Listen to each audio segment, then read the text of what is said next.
That's it. Now we're all linked up. All right, welcome back to the Midwest Archer Podcast. This will be our episode 2. We tried to get in another episode here last week, but life has been pretty busy for both Mike and myself. Canada trip. I Yep. had to get ready for a TAC event. Yeah, it was hectic. So we just couldn't make it happen. But nonetheless, pumped to be behind the microphone again. Mike and I have been talking all past couple days about how excited we are to get on the mic. Yeah, it's contagious. It's just like addicting. I know. I think about it all the time. Yeah, I guess starting off, I would just like to say thanks to everybody that watched, listened to our first one. There was quite a few. I was pretty surprised. So it was a good start, number one. So I just want to say thanks to everybody that listened to it. And yeah, it was kind of more than what I thought we were going to get for number one, especially for long form content. Currently, we're only on YouTube right now. I need to get a little bit of time to get it pushed out to, Spotify and Apple. you better chop because hunting season's like I know. 4, 5, 6 weeks away. Yep, 6 weeks. That's what you got. I don't even think it's that. It's September 15th. September, 13th, I think. Is it this year? So 2, 3, 4, 5, 5 weeks. Oh. 5 weeks from this Saturday. Five Saturdays. How many wake ups is that? That's crazy. And it's been so hot, and it just does not feel like hunting season's coming because it's just crazy hot and humid. So, but yeah, let's get going with your TAC. So I mean, just kind of explain to everybody kind of what it is and what you did. Yeah. So for anyone that doesn't know what Total Archery Challenge is, it's kind of in the name. It's challenging. All the shots are super technical, but that's not what it's about. Like, granted, you're going to go there. I would say 90% of the shots and targets are going to be hard, but that's really not what it's about. It's one of the reasons why I like TAC is scores really don't matter to anyone. It's more, I went with a group of 10 guys, and we went there, had a great time. You go up in the evenings, they have parties at night, kind of just like every other big archery festival is what I would classify them as. You're not there to outshoot anyone. It's more like a camaraderie type of a deal. Your own competitions in yourself. We did a 2-team scramble on Saturday, and that was fun. And we ended up coming within like 4 points of the other team, so it was good, balanced out. I would say if you are going to go to a TAC, I would take a little bit of time beforehand and make sure that your first axis, second axis, third axis on your sight is good, so that when you get there, your equipment's dialed, so that you're not just wrenching on stuff. Because I've seen a lot of guys at TAC events go out, struggle through half of a course, and then by the end, their sight is just... They got it half apart. It's just way off. So for the most part, it's probably not your sight. You're probably not used to shooting that technical.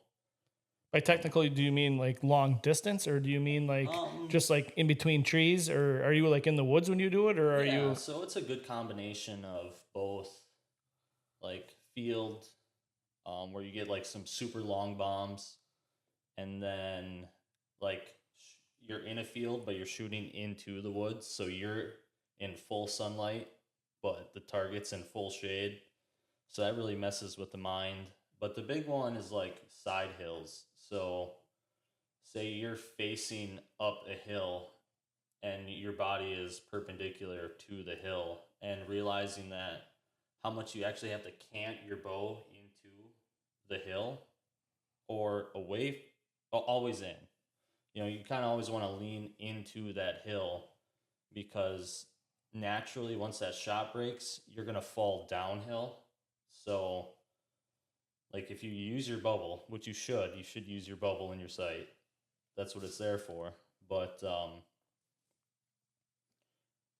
it's you have to overcompensate for it, and I know a lot of guys struggle with it, and it's a big mind game for the most part of, but that's what it's about. It's about to just go and shoot challenging stuff. Um, I do have some buddies that have said that they've been ruined from TAC events because they become trigger punchers after the fact of, but it's all a mental thing. Yeah. Well, just like any other practices, like we touched on last week, like when we practice for whitetails or wherever you're going to go, you like to practice at 60, 70, 80 yards. Yeah. Not that I would shoot at a deer at 70 or 80, right. 60, probably not even, but it just makes them 20 to 30 yard shots just that much easier. It just gives you a lot of confidence and chip shots. Yep. And that's what you want, Yeah. But the shooting is half, probably half of it, The big thing is, so they have a big vendor village there. It's where like a bunch of big vendors are. So if you do break anything, you're good to go. Yeah, selling stuff. Yep. So, but it's also a really cool place to meet people. I got to talk to Nick Munt from Bone Collector. Oh, really? One evening up at the resort, just out on the patio drinking beers, and kind of talk to him and ask how he got into the whole scene of the outdoor world. So, I mean, that's super cool. I've heard that from a lot of people. You really never know who you're going to run into. Was he there shooting, or was he there? So he was with Jack Links. So Jack Links was part of the vendor village. I'm not 100% sure if he did shoot or not. I guess I didn't ask him, but I would imagine he did a little bit. Yeah, I would think so. But yeah, TAC is super fun. I was pretty pleased with how I did shoot.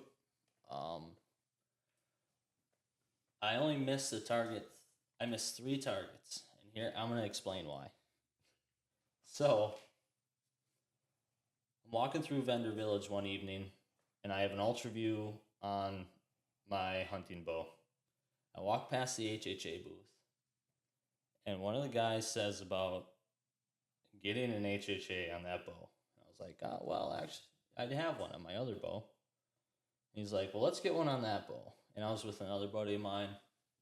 And so I said, you want to know what? I'll buy 2 right now, but you have to offer my 60% off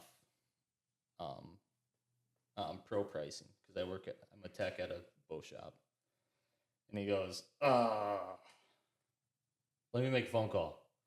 So I'll call higher up. So he goes behind the booth, gets on the phone, comes back, and he goes, yeah, I can make that work. So here, whatever. I buy 2 HHA sights, one for me, one for a buddy that was shooting black gold at the time. So that night, I say, all right, I'll get this all set up when I go back. When you come back home? Yep, when I come back home. Now, I got up super early, went to the warm-up station. Probably 15 minutes later, I had a sight tape on it. Really? Yep. We walk out to I think it was a dialed course. So first shot's like 90 yards. I'm like, a big elk. I'm like, yeah, I got that. Right underneath it. I was like, weird. Could have been the Keystone Lights from the night before, yeah, little side note. We bought the entire resort's worth of Keystone Light because they were trying to get rid of them. Also, so they were buy one get one. Oh, BOGO at $1. Oh, so 2 for $1. Yeah, I believe so. Yeah, it was like you got like 50 some beers for like $40 with a tip. Yeah, you cannot not drink Keystone. No, you can't not drink Keystone at that point. So that didn't affect the shot the next morning at all. So that was Friday night. Saturday I was feeling pretty rough. So that wasn't maybe not just the HHA site. It could have been Was it Keystone or No, Keystone so Light? that was Sunday that I put that on. It was Oh. Keystone Light. Oh, that was the problem. No. Well, okay. Yep. Let's say that's the problem, but it probably wasn't. But that's what it's all about. And Rally are back in now. Friday night, bought the resort out of Keystone Light. Saturday morning, hurting unit. Saturday afternoon, shooting good again. Come back to the vendor village, buy a new site. Sunday morning, right before the course, we had a 7:30 knock time, 8 o'clock knock time. So when you say knock time, that's like Just like your golf. tee time. So Yep. that's when you have to go and take the course. It's Yep. not like a free for. No. It's all time slotted and everything. Yep, and the big reason why they do that is, just like golf, they don't want a bunch of people bunched up. Yep. It's gonna happen, but this TAC event up in the UP, I didn't see much of any log jamming going on. Maybe a little bit here and there, but I was pretty happy with how that went. Usually it ends up a BS session when that starts anyway. Right. You know? Usually it's at the water stations. They have water stations at every halfway point. 25 target course. They take 4 hours, 3 to 4 hours with like a 5-man group. That was about our average. But water stations. The shoot that we did, it was 107 degrees, and we didn't get any water, did we, Grayson? We got none. You better take that up with those guys that hosted that event. We went there. Well, I take it there was a water cooler there, and the one of them I think had about 3 sips in it, and it was a dash to the 3 sips. So we had a couple older guys that were shooting with us. So they got the sips. They got the 2 sips. Yeah. Okay. Split between them, or I didn't ask. I kind of turned my back to that. Okay. Yeah, you better take that up with them guys that hosted that shoot. Yeah, I can't complain too much. It was pretty good. But so clearly my sight tape that I threw on was not correct. Not it. And this whole time I had shot 3 courses and I missed 1 target. We call them the Coca-Cola Bears. So Reinhardt target, it's like 30 inches tall, 10 inches wide maybe. And I took a poke at it at like 127. Missed my first shot, hit the second shot. So that was my 1 miss. While setting up the HHA, I missed the 20-yarder once, and then I sent an arrow through it, the target. So lost 2 arrows, not on the course, but at the warm-up. Later found them, but after I realized my sight tape wasn't on, I just ran. I ran to the truck, bolted on the UltraView. Came back and I'll mess with that later. Ran back. I had to run back twice because I realized, hey, the truck was locked, so I had to get the keys from buddy. Ran all the way to the truck. Ran back to get the keys. Ran all the way back to the truck. Bolted the sight on. Ran all the way back up to them. They're on like target 3 by now, and ever since, it probably took a target or 2 to catch my breath, but yeah. After that, yeah, I shot really well. I was really happy with how I performed myself. Cool. But other than that, if you're ever interested in a TAC, I would definitely suggest it. But if you are interested in it, as far as like shooting distances, when you go there, like it's not like a 50-yard max or a 60-yard max. No, so some of those are. I want to say the furthest target that I shot at, and I shot 4 out of the 5 courses, and I think there was a very large moose, full-size moose target at like 114. But the cones are just suggestions, kind of just like my club, Peschigo. Yep. If you're not shooting for a league score, the Stakes are, this is how we set this up for you to shoot it. If you're not comfortable with that, don't shoot it. Right. As long as you're shooting from somewhere that's safe, that's how it goes. The one that we shot at too had like the stake where it was the range, and then it had like 3 stakes up for like, for those juniors or youth, or they had like, say it was a 40, then they might have a 35, a 30, and a 25 marker for you. Yep. To shoot by wherever you felt comfortable shooting. Was that for? Did they do score at that one? You want to talk about that one at all? Or? Yeah, we can touch base with that was the first one I ever went to too. So me and my son Grayson, we went down to working class, hosted a working class bow hunter, hosted a archery shoot down in Illinois at Galesburg Archery Club, and it was kind of the last minute. We kind of threw it together. It was on our radar all year, but all of a sudden it was like, holy man, we don't have nothing going on this weekend. Let's go down there. So we jumped in the truck, went down there, and so that one was just a fun shoot. You could keep score if you wanted to. Yep. But there was like no prizes for the normal shoot through the targets. It was a 30 target course. But they had two other things after. So they had one at 100 yards. It was a metal target, and they had it up by 2 bales of hay.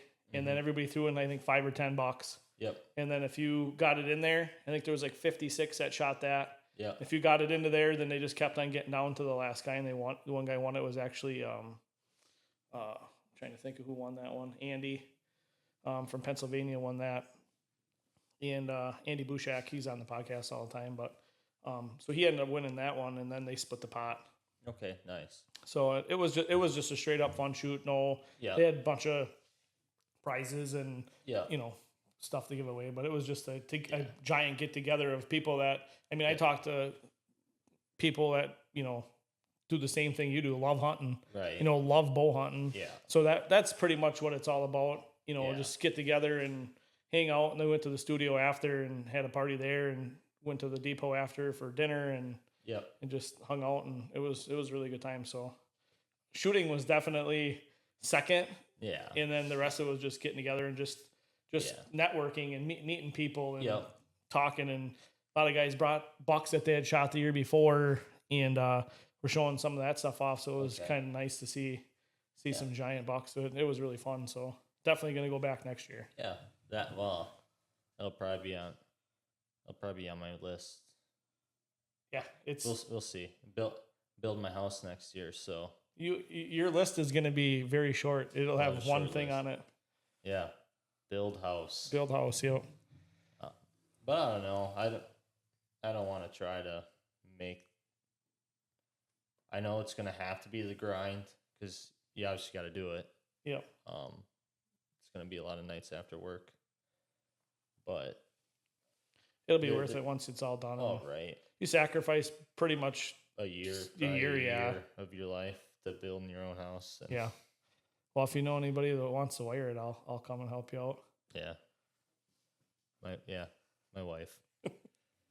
So that'll make it even worse. Yeah, you're doing it wrong. I'm the general and my wife's the electrician, so. So yeah, other than that was pretty much it for that. So you would definitely recommend it. I would recommend TAC.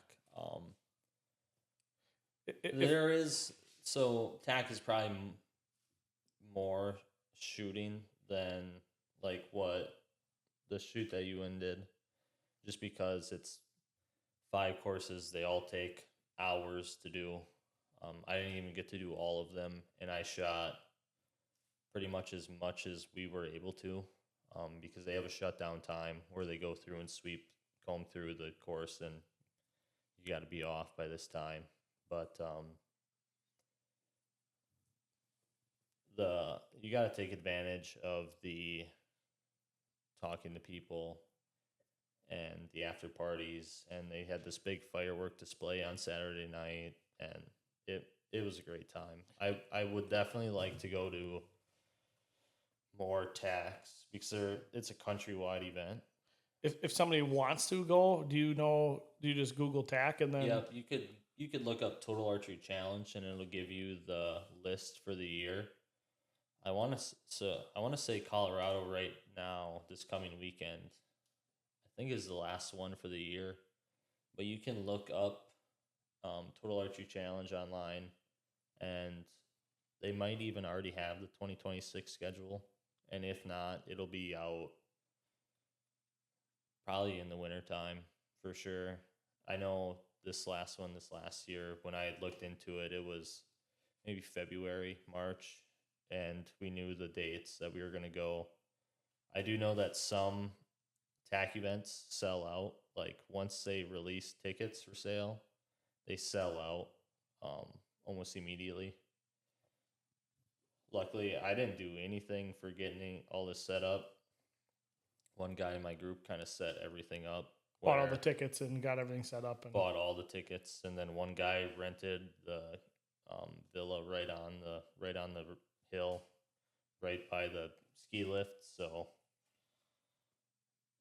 but yeah, it was. If you want to do it, figure out what dates you would like to go. Make sure you're kind of on top of it, because all of them, the set cap amount for the amount of people that can go to a TAC is all based on the facility. Okay. So some TAC events can have like a cap of like 5,000 people, and the one up in the UP was, I think, 1,500 was the max allotted, or maybe just a little bit more than that. So it all depends on your area. They're a great time. I would go. I wouldn't fuss about how you shoot or anything like that. I would definitely make sure you bring enough arrows. But yeah. So go shoot it, have a good time, and just practice. Yeah, that's what it's all about. Cool. Other than that, then yeah, you were in Canada for. Yeah, so I'll talk a little bit about that. So yeah, we've been planning it. We've been saying we were going to do it for probably the last 10 years. And we went to the All Canada show for probably the last 4 years. And then we're like, well, we ain't getting any younger, so let's just do it. So last spring, my brother booked it, and it was me, my brother, my son Grayson, my dad, and our cousin, and one of our family buddies that we've known since high school. Yep. So we booked a fly-in trip and got it all set up. We went up with Showalters in Ontario. So we're getting ready to leave on Wednesday morning. Tuesday night, my brother texts me, call me ASAP.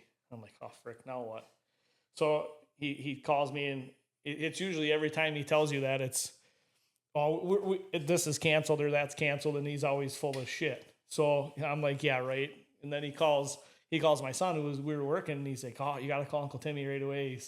He said, call him ASAP. So I call him, and then we already knew what was going to come out of his mouth. And sure enough, he says, yeah, the Eddie Showalter just texted me and said, hey, not sure if we're going to be able to fly out or not. So I'm like, yeah, right, whatever. And he's like, no, I'm serious. Due to the wildfires, the ministry is going to shut down the fly zone over our cabin. But we won't know until Wednesday at 2:00, which we're already should be 3/4 of the way up there. Right. What do you want to do? I said, well, let's just go and we'll figure it out when we get there. So we left in the morning early, got up there, and we went to the place where we're going to fly out of. And sure enough, the ministry shut down a giant section because the wildfire was 12 miles away from the cabin we were supposed to stay in. And the fire was 40 miles long by 6 miles deep. That was what was burning. Wow. And yeah, it's crazy to think about that. It's just nuts. And the smoke was really thick. So we talked to him, and he's like, well, I'll have to put you in a different cabin, but you can't get into that cabin until Friday. So what do you want to do tomorrow? And we're like, well, whatever. He's like, well, I'll fly you guys into a day lake, drop you off in the morning, 8:30, fish all day. This lake hasn't been fished since 2019, and you'll catch walleyes hand over fist. It's just a small little lake. There's no cabins on it. There's no way to get to it. So yeah, that sounds good. But the only bad news is it's towards the fire. So we'll just have to play it by ear and see, what way the wind is going. So yeah, so we get in the plane in the morning, get everything packed up, fly over there, fly about 40 minutes, go over the lake, and you can barely see it. Really? Yeah, it was brutal. So we circle it 3 times, and my brother was sitting in the front of the plane, and then Eddie was the one who flew us, and he looked at my brother and just shook his head no.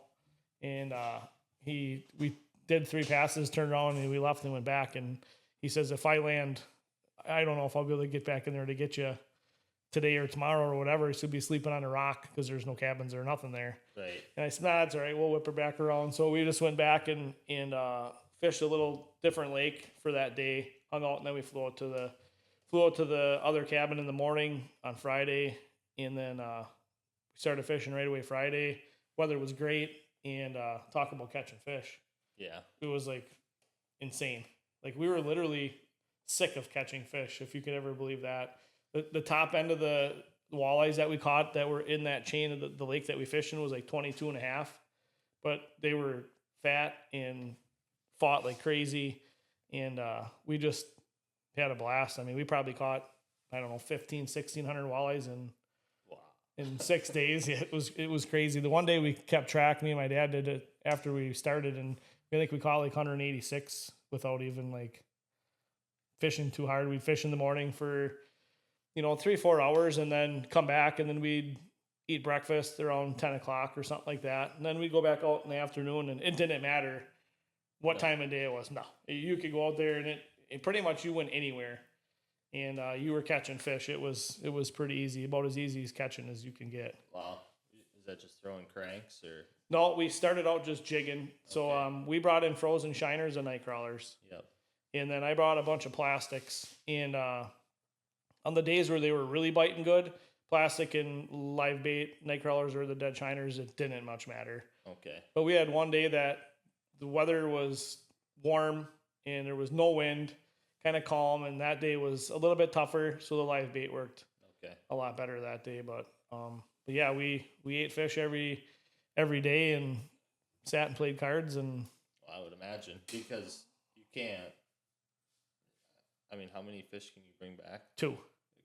Yeah. So it's not even worth it. Right. Because when you bring them back across the border, you have to have them in bags separated by species, and then you have to leave a 1 inch by 1 inch piece of skin on it. So at the border, they can tell, yes, it's a walleye, yes, it's a northern, yes, it's a perch, whatever you're bringing back. So, and then when we did the fly-in, we weren't really sure, on the pickup, when he was going to be able to get in to get us. He said he was going to be there at 7:30. Ended up getting there till like just before 9 because of the smoke and stuff in the morning. So, and then you're carting fish around, and then we had a 12-hour ride back, and it's just to bring home 8 fish or 4 fish for us wasn't even in the cards. We caught them all, threw them all back, ate what we needed to eat, and then that was pretty much about it. But we caught a couple bigger ones. Like the first day we were fishing, it was, so in the boats they have 9.9s, 14-footers with little chairs in them. So there were 6 of us. So me and my dad fished in one boat, my son and my cousin fished in another boat, my brother and his buddy fished in the boat. So we were out fishing, and my dad's, he's fished, but he's not a, everyday fisherman, Right. So me and him are fishing, and we're just sitting back catching a couple here and there and talking and whatever. And pretty soon he hooks into one, and the pole just took off. It was screaming line. I'm like, well, I already know what this is. It's a northern, And so I was in the back of the boat, and I stood up and looked, and it came around the front of the boat, and all of a sudden I seen its head swim past, and I shouldn't have said this. I'm like, it's a freaking 40 plus, and then panic started to set in. So the drag is going off, and he's freaking cranking on the drag, tight, loose. I'm like, quit messing with the freaking drag. Just leave it, let it run, and then just let it play itself out. Otherwise, you're going to snap the line. Oh, yeah, all right. So it goes in front of the boat, turns around, comes all the way to the back, goes behind the motor, behind me. So I'm literally grab the line, lift it over the top of my head. Well, my dad's, he's 74, so he's not as agile as as he used to be. So he's straddling the seat, and the fish is going to the left bad. So he's just kind of like holding onto the pole. He's trying to get his leg over, saying about every word you can possibly imagine, you dirty, rotten. And by the time he gets himself over this way, the fish turns and it's coming back this way. So I'm just sitting there just waiting for this line to break, and he's messing with the drag again, and back around the other side of the boat it comes again, and he's facing this way. So now he's got to take another couple of minutes to get himself back to the way he was before. And I'm like, man, if we get this thing in, this is going to be a small miracle, So sure enough, he plays it out. It goes by the boat. I told him, I said, when it comes up by the boat the first time, it's going to turn and it's going to shoot right to the bottom. So, oh, yeah. So I just hold on to that thing and leave the drag nice and loose. So sure enough, it came up, seen the boat, turned around, dove down 20 feet. Yeah. And then I said, we'll get him on this one right here. So he brings it back to the top. I said, just put your tip to the right. And then I just scooped him up, and I'm like, holy crap, I can't even believe it. His hands were just shaking like that. Like, it was freaking crazy. So we brought little walkie talkies because we didn't know, so my son and my cousin were fishing in a bay not very far away. So I walkie talkie him. I said, "Hey, we just caught a giant." So I said, "Swing over here." So I didn't even set the walkie talkie down, and I seen the boat coming around the corner already. So they came over there and they're like, "Is it big?" And I hadn't in the net yet, and I just lifted the net at the boat, and I reached down and grabbed it, and I pulled it up like this. It was 41.5-inch pike, and it was the biggest pike I've ever seen. And I held it up and turned it around, and they were like, "Holy freaking crap, that thing is big!" It just had, and that was measuring it not on a bump board on the side of the boat with the curved thing with the 3 dips in the fish. As I'm holding it like this, trying to keep it so I can make sure we get it back in the water. And we took a pile of pictures of it, and the old man was sitting there. He was just, his hands were shaking. His whole trip was made. My whole trip was made right there, just watching him catch that fish. That was right. So that was pretty sweet. But yeah, we threw it back. Took about 5 minutes. Held it by the tail, revived it, and down she swam. Nice. So, but yeah, then we had good weather. We fished for 6 days there, and then had a little bit of rain one morning. Otherwise, it was mid-70s. No black flies, no bugs. It's been really dry up there, like crazy dry. Like you walk around the woods and the green moss and lichen and stuff it was like a dry oak leaf. You walk on it was just like crunch, crunch, crunch. Yeah, that's why it's all on fire. Yeah, we were talking to one of the guys up there, and he said right where we were at in line, everything there to the east got like 8 to 9 feet of snow this winter. Wow. From there to the west towards Manitoba got like a third of that. So their water table was way down to start with, and it's been super dry up there all summer. So it doesn't take much, and no, it's still going. Matter of fact. Well, yeah, I mean, we're definitely still feeling it here. Yeah, I mean, it's kind of crazy because you can definitely it was like the fires were west of us. So on the northwest and the west wind, the smoke would come in the morning, and it was like literally 2 miles of visibility. That was it. Yeah. And then that wind would switch and go northeast or east or south. Yep. And boom, the next day the sun's out, perfect. And then it's just clouds back up the next day. But they needed about 2 or 3 days of good rain to knock that thing out. But they haven't been getting it. So it was kind of crazy. We were the night that we stayed. Back, so we stayed at a hotel one night, then we were supposed to fly out the next morning. Well, the next night, Eddie knew a lady from Iowa that owned a resort on Lac Seul, and so we ended up coming back and staying there. So we stopped at this gas station called Cahooters, Kahooters. And I'm like, boy, that's a pretty cool name. So right in the parking lot, off to the side, they live like right there. So we're driving right past it, and I look over to the left, and there's like one of them deer cut out of plywood or whatever it was, and a couple of bales of hay. And I look on that bale of hay, and there's this deer horn sitting there, like a deer rack, like a head cut off. Yep. So I turn around, I look at Grace, and I'm like, holy crap! Did you see that freaking deer horns there? So he turns around, he looks at me, he's like, very funny. He thought I was talking about the cutout. Yep. And so I turned the truck around. I got to check it out. So we turn around, and I come back over there, and he's like, "It's just, yeah, it's just a cardboard cutout." I'm like, "No, the one underneath it, on the piece of there was a bale of straw. It was sitting on the bale of straw. I took a picture of it.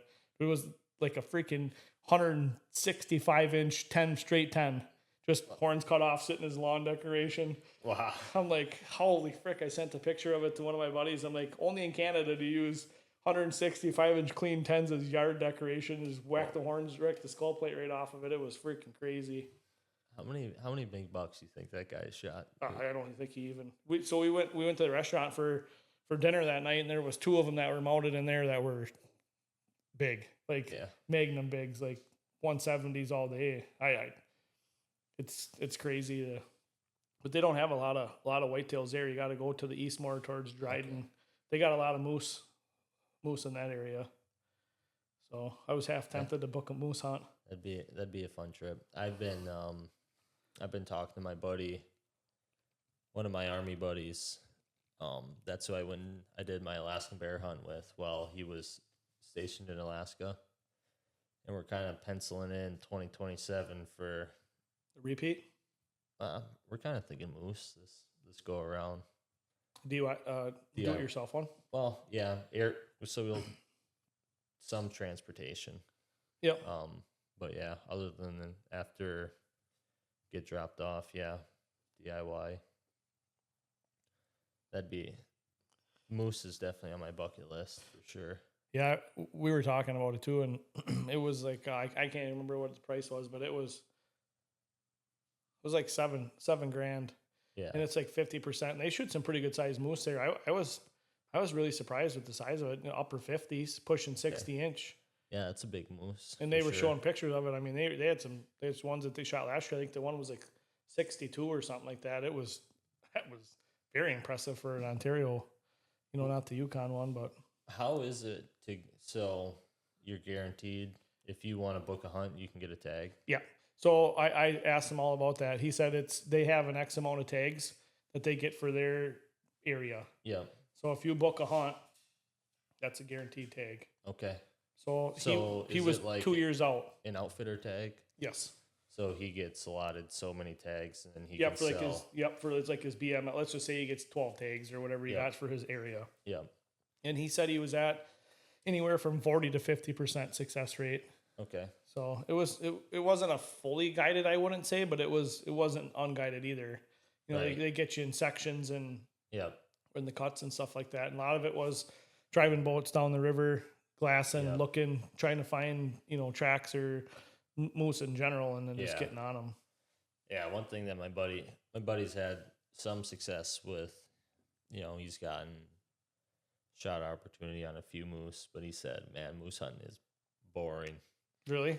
Yeah, he told me it is kind of get up to where you're going to glass and call and call and call. He said, because the moose hear you, but it takes a long time for them to get there. Now, granted, I have zero experience with moose hunting, so I have no idea. And then also the other thing that he told me was, so I have never done adventure style hunts other than my Alaskan bear hunt.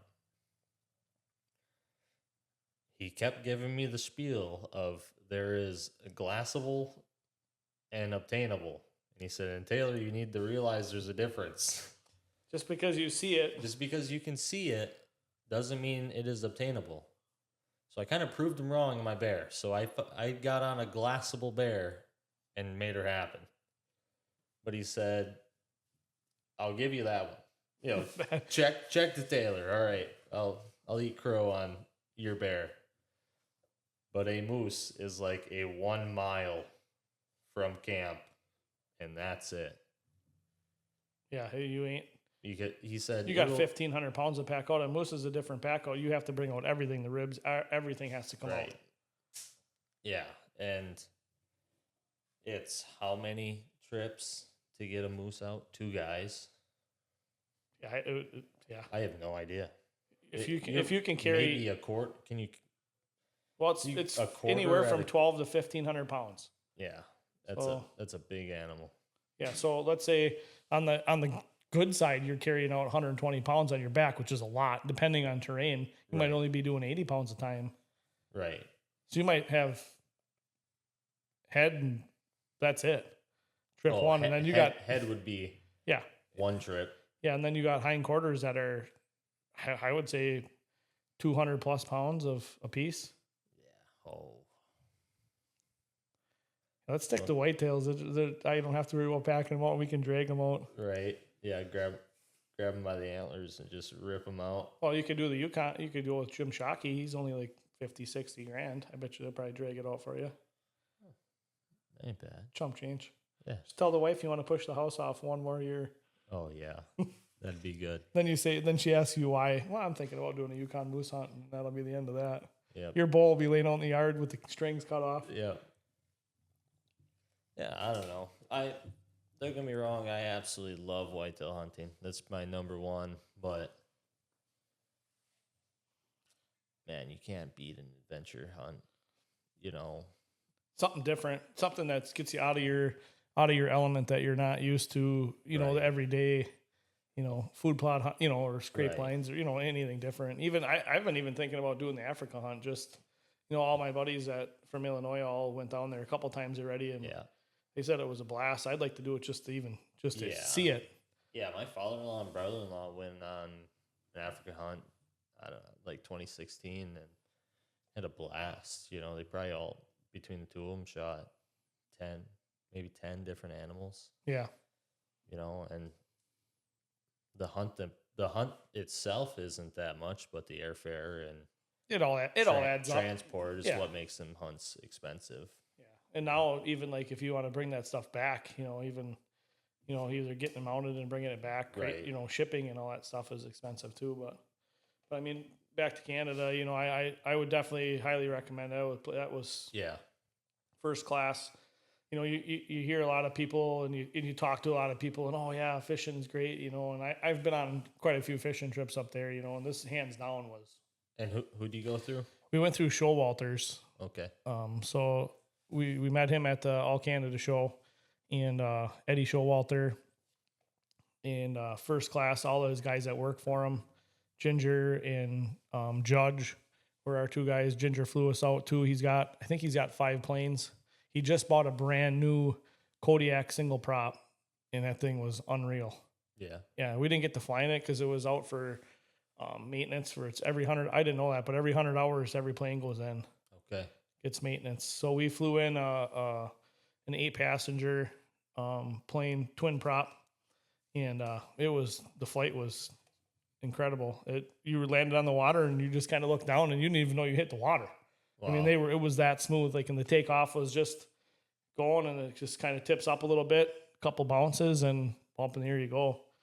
Isn't it crazy how them planes can do that? Yeah, it's insane.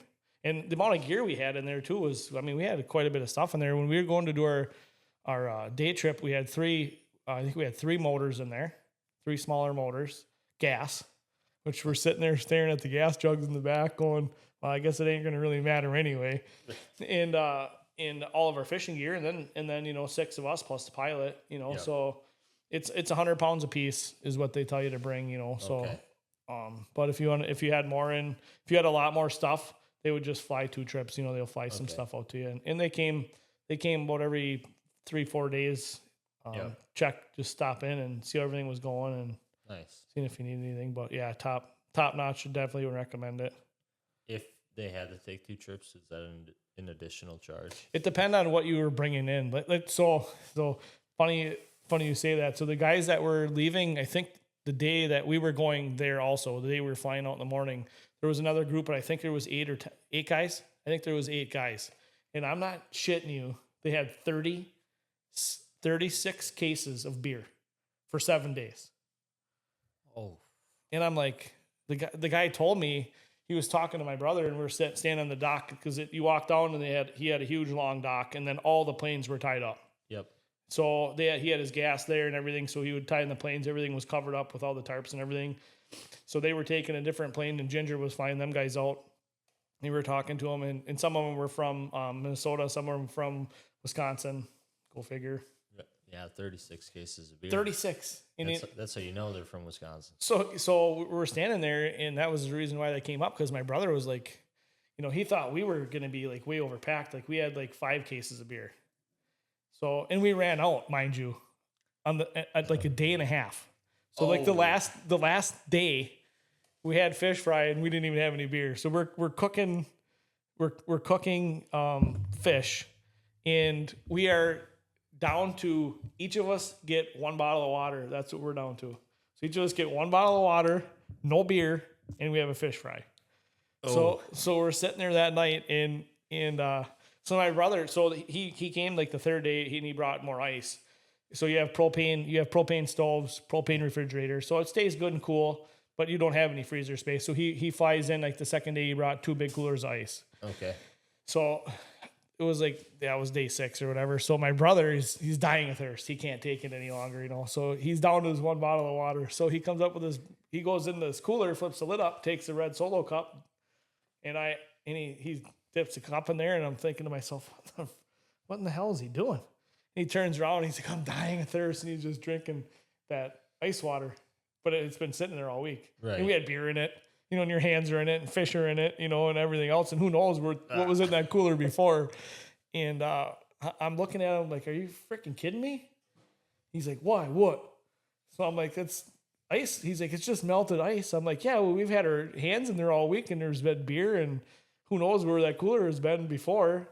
He's like, I'm so thirsty, it doesn't even matter. I said, well, you should at least boil it. He's like, oh, yeah, that's a good idea. So he goes over, takes a pot, fills it up three-quarters full. And the stove is like a gas stove. So it's not like a burner at home where it's going to get boiling soon. So he puts the thing on the pot. He puts the pot on the stove, turns it on. And the water, it was like a pretty good boil for like 20, 30 minutes. Okay. He's like, think that's enough? Oh, yeah. So he slides it off. So he's like, no, what am I going to do with it? I'm like, we got to wait till it cools off. So we go outside. We were cooking fish, come back inside. And did he put the ice in it? No. Oh. Worse. He put it in the freezer of the propane fridge freezer, the small. And then the top of it's only like this big. Yeah. So he puts the boiling water in the freezer to cool it off. Well, in about 20 minutes, he defrosted the frickin' freezer. All the water is pouring out of the frickin' thing, and my Grayson walks in there. My son walks in there, and he says, "Hey, I think you might have broke the freezer." And my brother comes in there. What do you mean? He says, "There's water coming out of the fridge and the freezer." So my brother opens up the door, and it's all defrosted. Everything, ice, everything is freaking gone. It's all water. It's all pouring out on the floor. So I'm like, "Are you freaking kidding me?" And then lucky you didn't. I said it was as hot as it was. Lucky you didn't set it on the top and melt and have it fall right into the refrigerator. So we had a pretty good laugh about that. So and then he still drank it. So I'm like, I'll just. Well, you ought to at that point. Oh, you're pot committed. There's no way you cannot not drink it. No. So no, you're not going through all that and then dumping it out. No, but I thought you were gonna tell me he was gonna take a big old mitt full of that ice and throw it in the cup to drink it. He probably would have if there was any left, but he boiled it all, so he was out of ice and everything. Ice. Oh yeah, but yeah, it was a great trip. I'm glad we did it. It was good memories for everybody, and definitely would do it again for sure. Nice. So that was a good time. The drive back was long, 12 hours straight. So, but that is what it is. There was no sense stopping halfway. No. So.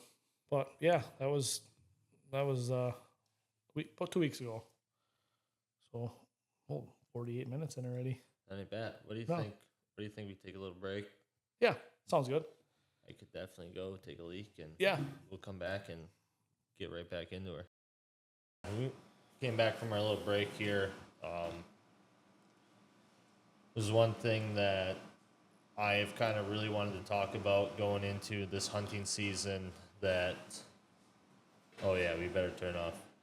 Let's just bring up what everybody's hearing. We made a couple minor upgrades since the first one. So the first one was about 104 degrees in here. We sweat our freaking just absolutely to the max. So we got AC. Yep, we got AC. Mike got me a chair. We got a brand new office chair, so you don't have to sit on a folding chair and lean back and spoiled. Yeah, his office chair is better than mine. I know. I offered. But the AC is clutch. The AC, telling you that right now because it is freaking hot out. It is. And then we're rocking dual cameras now. We got a camera guy. Yeah. We got our own IT guy. Yeah, we're making big moves come episode 2. Yeah. We doubled already for episode 1 to 2. 2 cameras, AC, and a IT guy. And an office chair. Big. It's unbelievable. I can't. What can we do for 3? We could just be sponsored by Matthews by that point. That'd be pretty cool. Actually, I was thinking about that today because I was debating on what hat to wear tonight, and I had Matthews hat in my hand, and I'm thinking I could give him a little plug tonight and just be like, hey, we're looking for a bow sponsor. Yeah. Just throwing it out there. Just I've had Matthews forever, and I've killed a lot of big bucks with it, and but I thought, I don't want to push it too quick, so we went with the old working class garb tonight. Yeah, well, But hopefully in another couple of weeks we will have our hats, t-shirts, and some stuff. So Midwest Archer has a awesome brand new logo that we've been working on for the last 2 weeks. Yeah. We So, settled on one, and it's pretty freaking cool. So we can't wait to get that out. it's in progress, but Yeah. we'll get her out. Everything's in progress. But yeah. All right. We're back at it. Back at the pod. AC is shut off now. Yeah, we're good to go. So one thing that I've really wanted to talk about and touch base on, with getting on the internet and having a small platform, is whether or not you should record your hunts, and if you are going to, how to kind of maneuver that as someone who has been now recording his hunts for 3-4 years and have only successfully put together maybe 4 hunts on camera to even make a video out of them, and then in the end just not even posted a few of them, just because I didn't like how things worked, because I'm kind of a perfectionist, or I have something in my mind, and when I can't get it to piece together, I didn't essentially scrap it. I still have it, but you just feel it's it's not not what it should be. right. And so, and this is something that I wanted to talk about, and it came to light. Now I'm not going to say any names of anything, but another hunting influencer got caught up tagging deer in a state that deer weren't tagged in. And, now he got his license suspended for, long enough, Yeah. for someone that's passionate about it, you know what I mean? For me, even 1 year would be too long. Because much. what would you do? Yeah, think about that. No, I tell you what, I'm not taking up knitting, so you kind of look like a knitter. yeah. But yeah, I don't know. Well, think about that. If you think about that for 1 second, like if you make a violation in one state, now all of them are linked together. So let's just say you violated a deer in Minnesota, yep, or whatever. So now they have common laws with that between all these other states. They're all kind of linked together, saying, "Hey, we're not going to stand for that in Minnesota and all these other states." 30 some other states. Yeah, it's all the Midwest, all the way through the belt. Everywhere where there's good hunting. Yeah, that's what it is. So the question is, to film or not to film, and the pressure, if you do it, for producing footage, and you feel like you have to have that kill shot on camera. Oh, right.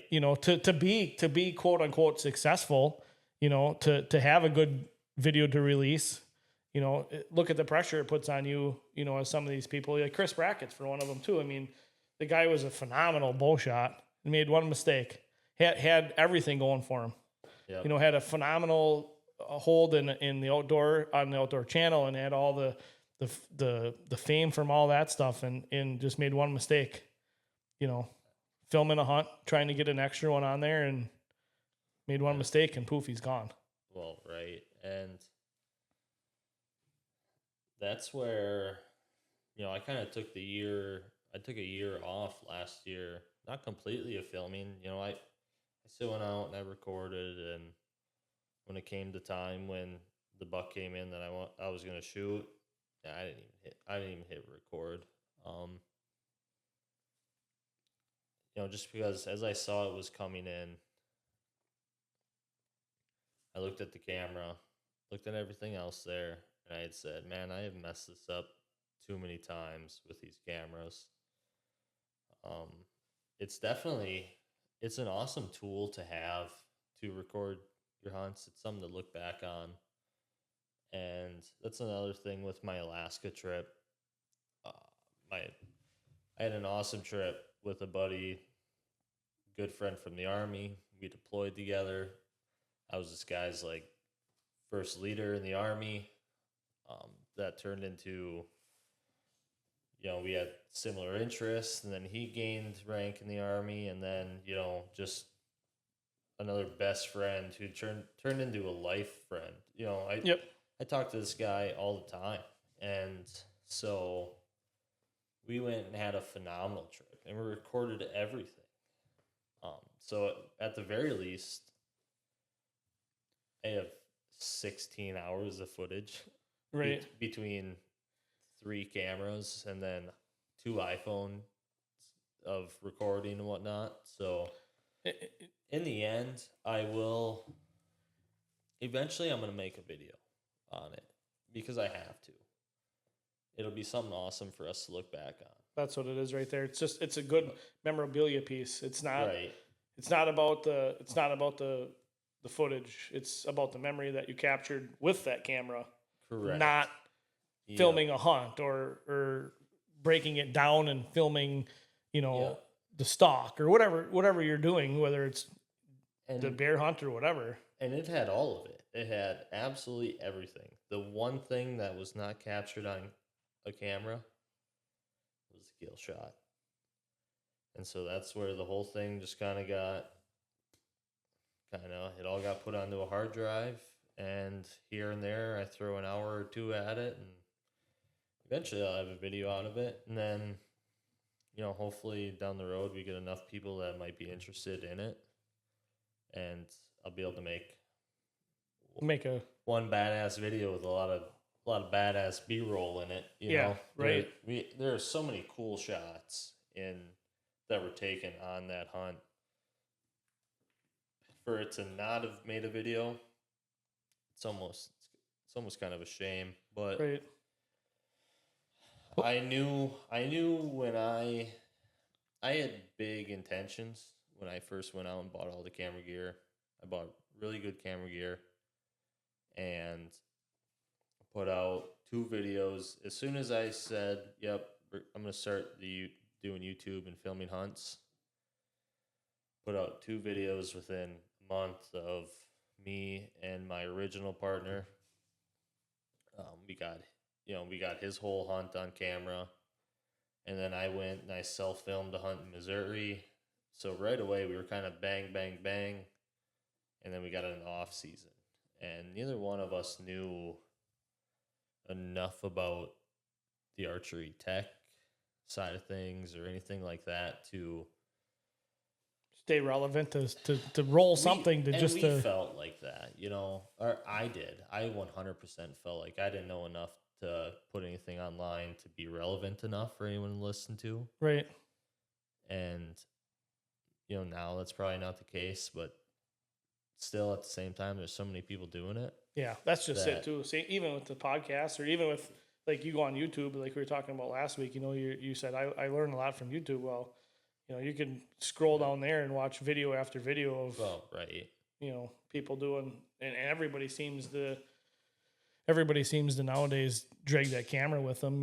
I've never done it, so I've had my phone up there and take videos and stuff like that of bucks I don't shoot or anything like that, but I've never tried to film a whitetail hunt.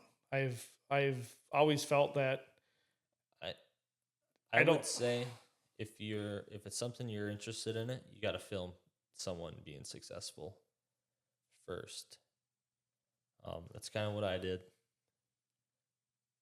I'm not saying by any means have I had anything of success. But to kind of understand the whole camera and filming of the deer and the shot and setting everything up to capture everything, that's why so many of these big names now, they all started as cameramen or guides. Oh yeah, for sure. There's no doubt. They were all guides somewhere or cameramen for some big name, and then they went on and they did their own thing. You know what I mean? So, I was listening to a Meat Eater podcast one time, and Steve said about how all their cameramen all just kind of turned into just being super successful hunters. Yep.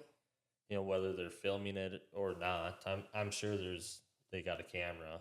Oh yeah, for sure. But it's nothing like running the camera for some of the top tier deer hunters and being able to watch when to call, when not to call, how a deer reacts when you do the calls. Right. So it's the knowledge that you gain from, and then that's one of the nice things. If you do film it, you do film your hunt, you can watch that. You can. It's when it happens in the spur of the moment.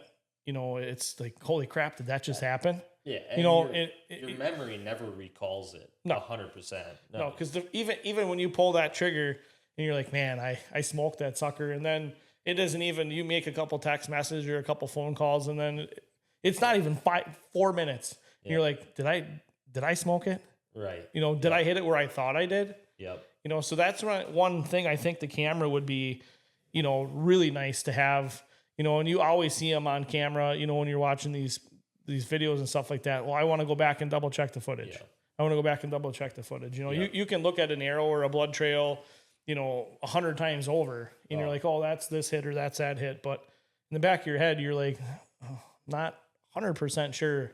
Right. But having that footage to go back and look at and be like, oh, I hit him a little far back. That's liver, maybe the middle. We need to leave it overnight or whatever the case may be, with that. But yeah. And what's funny is I just watched a movie not that long ago. What is it? The Secret Life of Walter Mitty. I've heard of it. I've never seen it. Never seen it. You got to watch it because there's one point in the movie where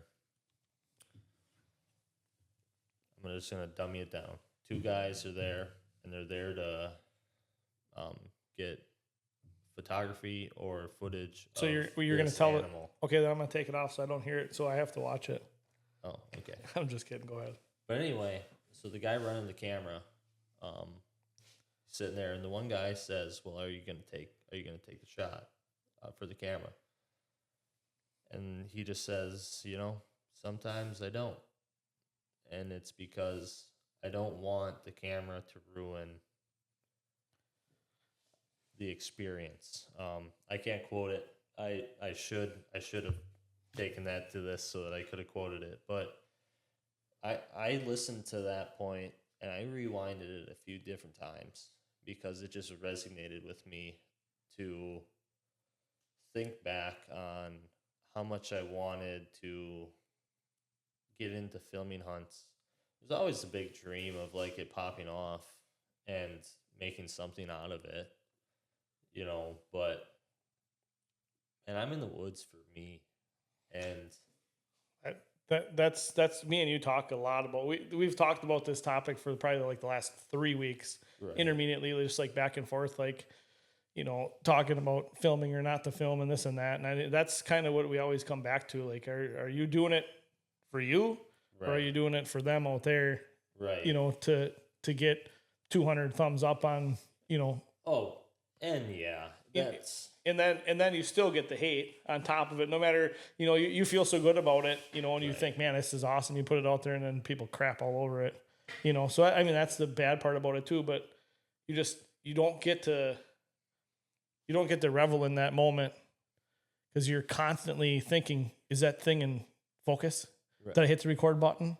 Not right. Taking it all in step for step. Yeah. When that buck's coming in and he's coming to hit a scrape and he's all flared up and you're not even watching that. No. You're staring over here to make sure and you're moving the stick around. Yeah. I think that's probably one of the reasons why I haven't done it. I want it for me. Like you said, it'd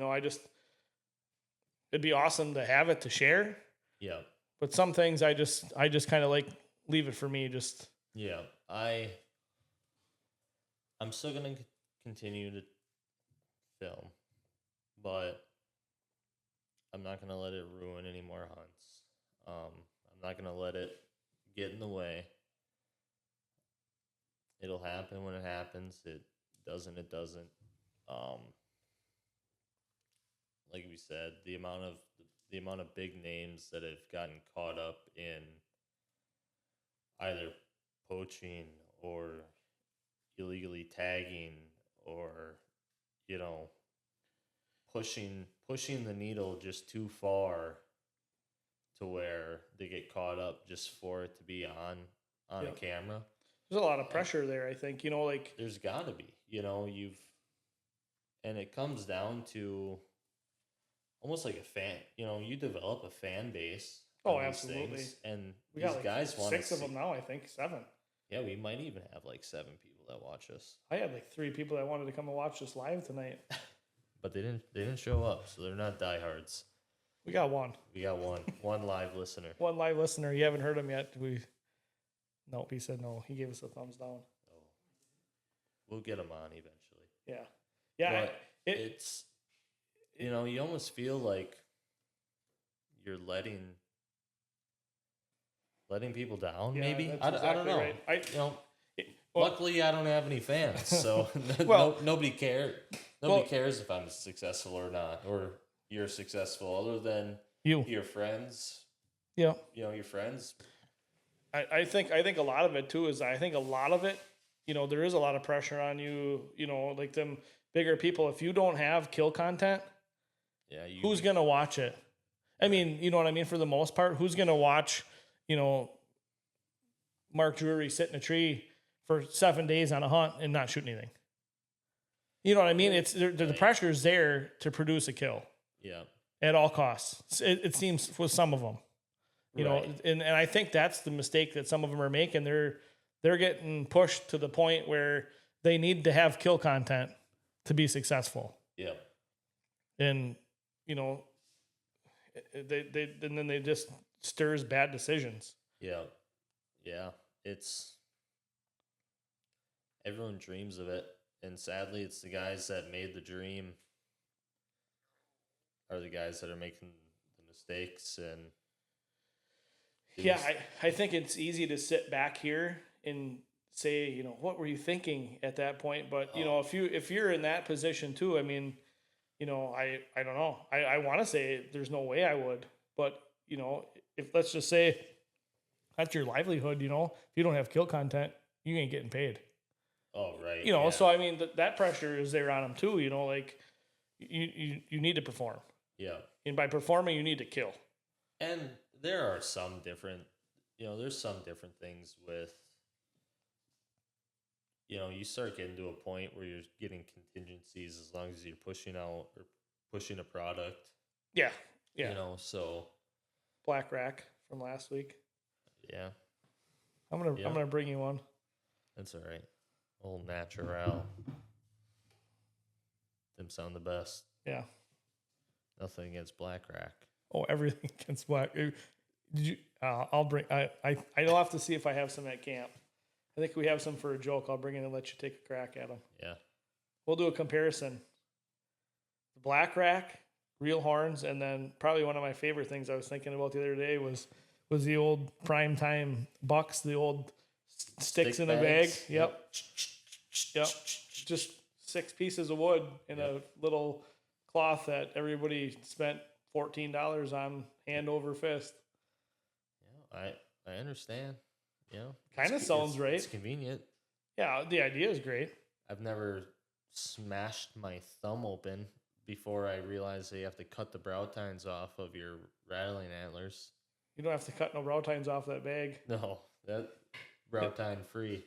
I had one back in the day, the old prime time, and I've used it quite a few times, and I've never rattled in a buck. Real horns I have, but you think that was situational depend or absolutely situation? Absolutely, probably just wasn't the right time to rattle, or the right location, probably like up here. I mean, you go down south when we hunt down there, and you hit the horns together in the right time frame, right? And the buck I shot 2 years ago hit the horns together. That sucker came running right to me. Yeah, and it wasn't the first buck that morning either. It was like the 4th buck. Yeah. So, it's situational. I mean, I have had zero success rattling any deer in around here.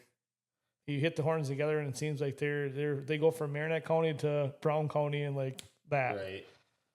I honestly haven't rattled a whole lot here either. I have down south and had success rattling bucks in down south. But I also feel like I'm never here at the right time. I'm always somewhere else at the right time for rattling bucks in. Yeah, I don't know. My favorite is at 27 to 4th, 5th, something like that. That's October to November. Yep, October 20. Go from like the 26th ish all the way to like that 5th of November. That's the weeks that I like rattling the best. I've killed most of my bigger bucks. Surprisingly, on the 3rd of November, I've killed I think 3 big ones on that day. is I kind just of like crazy. I like that Halloween. That's like my goal. I want a giant Halloween buck, and I've hunted on Halloween so many times, and I've never even came close on Halloween. Both my dad and I last year Halloween. Oh, that's sweet. So, But I like that Halloween time frame. But yeah, it's probably a good time to wrap her up. yeah, so we just kind of touched base a little bit with that, to film or not to film, and the pressures that go with it, and in that. So I think we covered that pretty good. I think so. It's if you're gonna film, do it for you, Yep, absolutely. not for anyone else. It's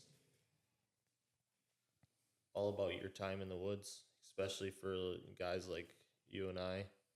You only get so many days in the woods, so it is a real shame to blow your opportunity on using a camera when you only had probably so many days to be allotted for sitting in the tree. Absolutely. Now, if you can get a cameraman, it's probably a different story. That's the way to do it. Yeah. If you want to film, you got to have a cameraman. Yep. Self-filming it's hard. It's hard. I've had some success at it, but other than that, yeah, for everything here on out, I would like to just be a cameraman for someone this year.